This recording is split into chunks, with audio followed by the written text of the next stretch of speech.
Khamenei पर IRGC का statement. हमने सर्वोच्च नेता खो दिया। आईआरजीसी ने कहा है कि खामनेई की शहादत हो गई है। देखिए खामनेई कि जिस तरह से इस अटैक में जान चली गई, उसके बाद अब अलग अलग जगहों से आप तस्वीरें भी देख रहे हैं कि किस तरह से प्रोटेस्ट भी किया जा रहा है। कहीं जश्न की तस्वीर आ रही है, दूसरी तरफ ईरानी मीडिया की तरफ से ये जानकारी सामने आई है। ईरान ने ये साफ कर दिया कि इतिहास का बहुत बड़ा हमला करेंगे, जो कि अमेरिका भी याद रखेगा।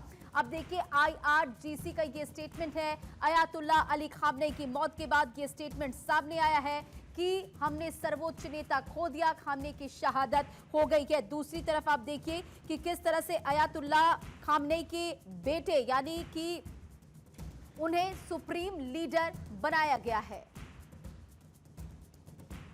और खामनेई के परिसर पर 30 बम गिराए गए। बमबारी में खामनेई का परिसर तबाह और इसी हमले में मारे गए खामनेई। आपको याद होगा भारतीय समय के मुताबिक बीते दिन यानी कि शनिवार को 11:30 बजे के करीब अमेरिका और इजराइल ईरान पर अटैक करता है और जानकारी ये मिल रही है जो ये अटैक हुआ था, खामनेई के परिसर पर 30 बम गिराए गए थे। इसी बमबारी में खामनेई का परिसर तबाह हो गया। इसी हमले में मारे गए खामनेई। हालांकि ईरान ने इस बात को नहीं माना। आज इस बात की पुष्टि होती है। ईरानी राष्ट्रपति का बड़ा स्टेटमेंट। इसी बीच बड़ी खबर, ट्रंप एक अपराधी है। ईरानी राष्ट्रपति की तरफ से कहा गया खामनेई की मौत का बदला लेंगे। देखिए ईरान बार बार ये कह रहा है कि अयातुल्ला अली खामनेई की मौत का बदला लेंगे। ऐसी कार्रवाई होगी जो इतिहास में दर्ज होगा। अमेरिका को कीमत चुकानी होगी। ईरानी राष्ट्रपति का ये बड़ा स्टेटमेंट सामने आया है। ट्रंप एक अपराधी है। ईरानी राष्ट्रपति खामनेई की मौत का बदला लेंगे क्योंकि देखिए इस अटैक में कई बड़े लीडर्स की भी मौत हुई है। 7 से 8 बड़े लीडर की मौत हुई है। इसी के साथ बेटे, दामाद, बहू, पोती सब मारे गए हैं। ईरान पर जिस तरह से ये अटैक किया गया, दूसरी तरफ इजराइल की तरफ से ये कहा गया कि अभी भी कई अटैक्स किए गए हैं और आईडीएफ ने इस बात की पुष्टि की है। अब देखिए खामनेई के परिसर पर 30 बम गिराए गए। बमबारी में खामनेई का परिसर तबाह हुआ क्योंकि जानकारी मिल रही कि शनिवार को जब ये अटैक हुआ था तभी ये खबर सामने आ रही थी। इसका दावा किया जा रहा था बाकायदा। अब देखिए इजराइल के प्रधानमंत्री बेंजामिन नेतन्याहू की तरफ से भी ये दावा किया गया था कि खामनेई मारा जा चुका है। दूसरी तरफ अमेरिकी राष्ट्रपति ने भी ये कहा था और अब आज इस बात की पुष्टि हो चुकी है। इसी के साथ इस पर बातचीत करने के लिए हमारे साथ गेस्ट भी लगातार बने हुए हैं। निपुण आलम बायन फॉरेन एक्सपर्ट हमारे साथ है, captain I Singh retired defence expert हमारे साथ है, मलिका पांडे फॉरेन एक्सपर्ट हमारे साथ है। निपुण सर, सबसे पहले आपके पास आते हुए जिस बात का हम जिक्र कर रहे थे कि अयातुल्ला अली खामनेई ने अपना उत्तराधिकारी अपने दूसरे बेटे को बनाया, अब ऐलान भी हो चुका है। अब क्या कुछ डेवलपमेंट देख रहे हैं और क्या ईरान की जो जनता है इसे एक्सेप्ट करेगी? नहीं, देखिए, ईरान की जनता दो भागों में बटी हुई है।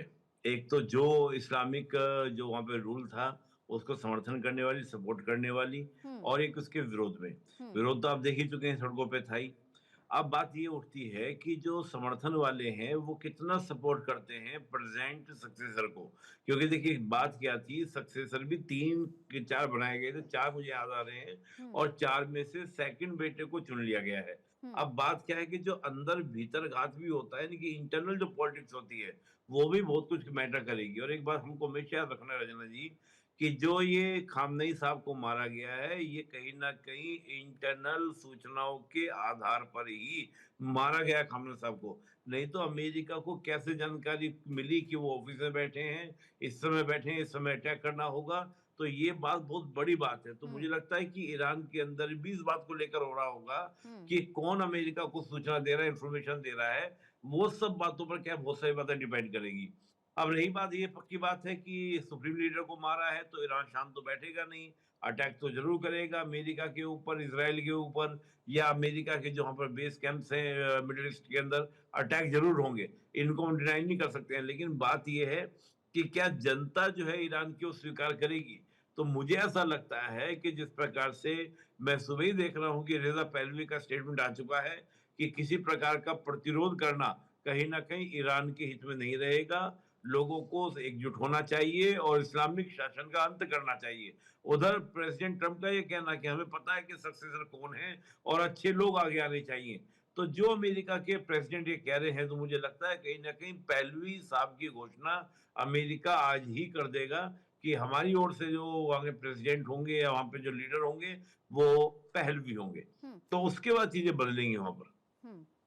कैप्टन आई सिंह सर, ये समझ के थोड़ा परे है। एक तरफ अमेरिका जो अपने दावा कर रहा है, एक तरफ कह रहा है कि वो चूज कर चुका है कि कौन आगे ईरान को संभालने वाला है, दूसरी तरफ ईरान की तरफ से सुप्रीम लीडर का ऐलान कर दिया जा चुका है। अब क्या कुछ डेवलपमेंट्स आप देख रहे हैं, आपको क्या लगता है? देखिए, शुरुआती अभी ईरान में मैंने पहले भी कहा कि एकदम युद्ध विराम हो जाए, ऐसा कुछ हो जाए तो नहीं है। क्योंकि अभी जो सुप्रीम लीडर बनाए हैं वो भी उसी परिवार से हैं, उन्हीं से जुड़े हुए, उन्हीं की विचारधारा के हैं। तो वो युद्ध को अभी थोड़ा चलाएंगे, मगर हित में उनके नहीं होगा। दूसरी तरफ अमेरिका है, तो ईरान के अंदर एक बहुत बड़ा वर्ग है जो अमेरिका समर्थक है। तो यहाँ वहां डिवाइडेशन तो है, ये नहीं है कि एक तरफा वहां एक जैसी सोच है, तो नहीं है। और अमेरिका शुरू से सोच भी यही रहा है कि वहां जो सत्ता पे बैठे, जो वहां सत्तासीन हो, वो अमेरिका के साथ, अमेरिका के हिसाब से चले। क्योंकि सबसे बड़ा बात वही आ जाती, तेल का खेल। ईरान में तेल है और तेल ही उसकी सबसे बड़ी शक्ति है। तो जैसे वेनेजुला पे अमेरिका ने कब्जा करके सब कुछ अपने अंडर ले लिया, तो शुरू से अमेरिका की यही सोच है कि ईरान को भी अपने हिसाब से चलाया जाए। मगर यहाँ इतनी जल्दी ये सब कुछ होने वाला नहीं है। सर, आपके पास वापस। और इसी बीच एक और बड़ी खबर, जहां ईरान पर हमले के बीच एक और बड़ी जानकारी, डीजीसीए ने एयरलाइंस को अलर्ट किया है, उड़ानों से बचने की सलाह दी गई है। और देखिए, कई इंटरनेशनल फ्लाइट्स भी हैं जो इंडिया से कैंसिल कर दी गई है। कई आप तस्वीरें देख रहे, लोग एयरपोर्ट में फंसे हुए हैं। और ऐसे में डीजीसीए की तरफ से ईरान पर हमले के बीच एक बड़ी खबर है, जहां डीजीसीए ने एयरलाइंस को अलर्ट किया है, उड़ानों से बचने की सलाह दी गई है। 2 मार्च तक के लिए डीजीसीए ने एडवाइजरी जारी की है। तो देखिए, लगातार सिचुएशन की जो तस्वीर है आप देख रहे हैं कि किस तरह से यहाँ पर असर पड़ रहा है, क्योंकि कई फ्लाइट्स हैं जो फंसी पड़ी है, कई लोग फंसे पड़े हैं, क्योंकि अमेरिका इजराइल के हमले में ईरान के सुप्रीम लीडर अयातुल्लाह अली खामनी की मौत हो गई। और इसके बाद आप देखिए, वहां पर अटैक्स की खबर भी सामने आ रही है। और ऐसे में डीजीसीए ने उड़ानों से बचने की सलाह भी दी है। एक बार वापस से हम चर्चा पे लौटते हैं। सर, आप अपनी बात पूरी करें। Sir I Singh sir. निश्चित तौर पे रंजना, ये इसका बहुत फर्क तो पड़ ही रहा है सभी देशों पे। और जो फ्लाइंग की बात चल रही है, तो दुबई का जो इंटरनेशनल एयरपोर्ट है वो फिलहाल अभी बंद बता रहे हैं कि बंद कर दिया गया है। तो उड़ानों पे काफी फर्क पड़ रहा है। और भारतीय हमारे जो नागरिक हैं भारी संख्या में ईरान में ही रह रहे हैं, और भी अन्य देशों में रहे। मिडिल ईस्ट में शायद कोई ऐसा देश है जहां भारतीय नहीं है, बहुत बड़ी संख्या में है। तो उसका फर्क तो बहुत पड़ रहा है, सभी पे पड़ रहा है। अगर दो देश अगर युद्ध में उतरते हैं तो इसका फर्क सभी पे आता है। ये नहीं कि 2 लड़ रहे हैं उन्हीं पे पड़ेगा, उसका इफेक्ट सभी पे आता है। तो मैं यही कहूंगा कि ये अभी युद्ध चलेगा, इतनी जल्दी बंद नहीं होगा। मगर अमेरिका जो अपनी सोच बनाए हैं वो उसमें पीछे नहीं हटेगा। अमेरिका की सोच यही रहेगी कि यहाँ पे जो भी नई सत्ता बने, जो भी यहाँ नए हुक्मरान जो आएंगे, वो अमेरिका के हिसाब से जरूर चले, उसको फेवर में लेके चले। अगर ऐसा नहीं होगा तो अमेरिका बार बार इसी तरह अटैक करता रहेगा। क्योंकि अब वो चीजें खत्म हो चुकी है कि यूनाइटेड नेशन क्या कह रहा है, क्या नहीं कह रहा है। अब तो जो शक्तिवान है वही यूनाइटेड नेशन है, वही सब कुछ है। तो ये अमेरिका ने साबित भी कर दिया है, जो वेनेजुला के राष्ट्रपति को बिगर कुछ कहे, बिगर उसके, और जाके उनको उठा लिया और जेल में डाल दिया। और भी बहुत से देश हैं जिन पे अटैक हुआ, बड़े बड़े देशों ने अटैक किया, कब्जा कर लिया, यूनाइटेड नेशन वहां बस मुक्त दर्शक बना रहा। तो ये चीजें अब मायना नहीं रखती कि यूनाइटेड नेशन क्या कह रहा है, उसकी विचार। जी। मल्लिका पांडे फॉरेन एक्सपर्ट भी हमारे साथ बने हुए हैं। मल्लिका जी, आप इस सिचुएशन को कैसे देखती हैं? अब दूसरी तरफ ग्लोबली हम देखें तो इसका असर क्या पड़ता नजर आ रहा है? क्योंकि ऑयल डिप्लॉयमेंट की अगर हम बात करें, क्योंकि तेल के एक्सपोर्ट का हम जिक्र करें, तो इसे लेकर बार बार खबर सामने आ रही है कि इसका असर भारत पर भी पड़ेगा। तो अब क्या कुछ आगे होता नजर आ रहा है? बिल्कुल रंजना जी, अगर हम देखें तो पिछले साल जो 12 दिन की वॉर जून में हुई थी, उससे काफी ऑयल प्राइसेस हाइक हुए थे। और हमें एक चीज समझने की जरूरत है कि जो स्ट्रेट ऑफ हॉर्मूज है, जो ईरान के पास उसका मोस्ट ऑफ द कंट्रोल है, उससे पूरी दुनिया का 20% ऑयल उसी से आता है। तो अभी एक्सपर्ट्स का ये मानना है कि लगभग लगभग 30% हम देखेंगे कि ऑयल के प्राइसेस में इंक्रीज होगा।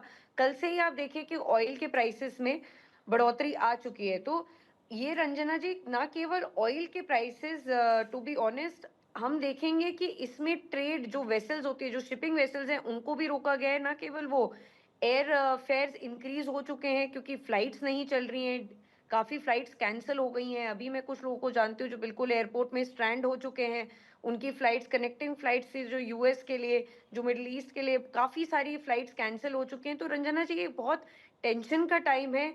और ये जो इकोनॉमिक क्राइसिस है, इनफैक्ट ईरान की जो आम जनता है रंजना जी, उसके लिए भी एक बहुत पहले से ही वहां पर इकोनॉमिक क्राइसिस थी। और एक अगर मैं आपको फिगर बताऊं, तो उसमें जो उनका 1 रियाल है, जो ईरान की ऑफिशियल करेंसी है, वो is equal to 1.37 million dollars के लगभग हो गया था। तो आप देखिए, 1 मिलियन डॉलर के लगभग उनकी चीजें, इतनी महंगाई हो गई थी वहां पर। एक ब्रेड, तेल का प्राइस इतना महंगा हो गया था। तो अब ईरान की आम जनता के लिए चीजें और ज्यादा डिफिकल्ट होने वाली है रंजना बिल्कुल जी। बिल्कुल।